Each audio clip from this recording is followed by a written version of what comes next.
So guys, gapon nangyari ito guys oh. Pertinda ko ang sunog dito diferensya nito guys oh. Tindahan ni siya guys. Yan oh. Ugdaw siya guys. Grabe. Ito yung sa Kabalay pod, ugdaw pod. Ito yung sa ano guys, anong nasakop ganito ya? Sakop sa Maragusan? Mawab, Maragusan. Sakop siya ng Maragusan guys. Barangay Palok.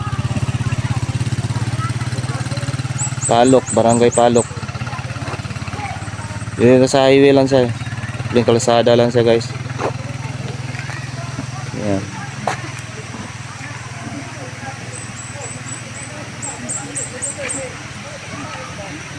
Tindahan ni siya guys, dako. Sunog talaga siya.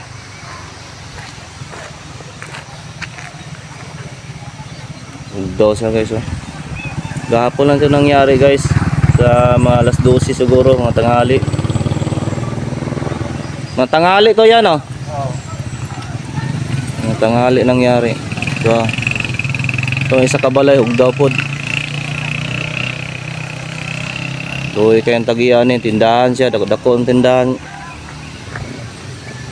Kaya si kuya ang tagiya oh.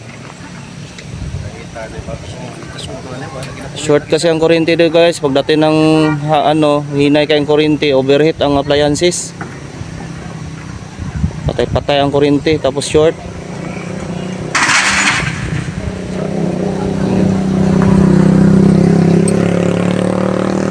Doon sa daplin na Barangay Palok. Sakop siya ng Maragusan.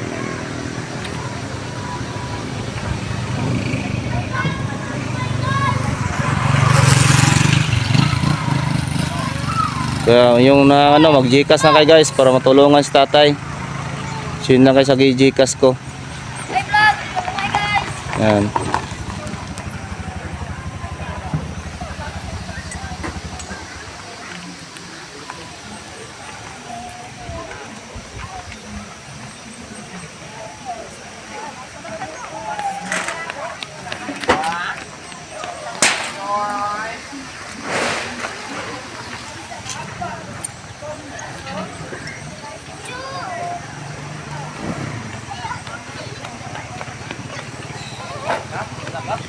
Ugdaw guys oh. Purot talaga siya guys. Hilok talaga ang tindahan ni tatay.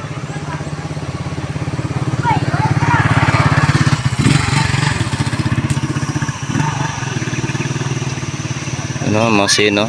Kaya dito lang muna guys. Mag-subscribe lang kayo siya guys o mag-share lang kay Gcash ako guys. Kung gustong tumulong kay tatay yung may-ari ito. Kaya dito lang guys. Kandila ang dahilan dito guys. Branout kasi dito guys. Siguro yan tagas tatay. O sa kayo digit magkandila. Kung magkandila man ibutang sa baso. Kanang baso ito da iyay ana. Ito ko dito sa kuasa man kay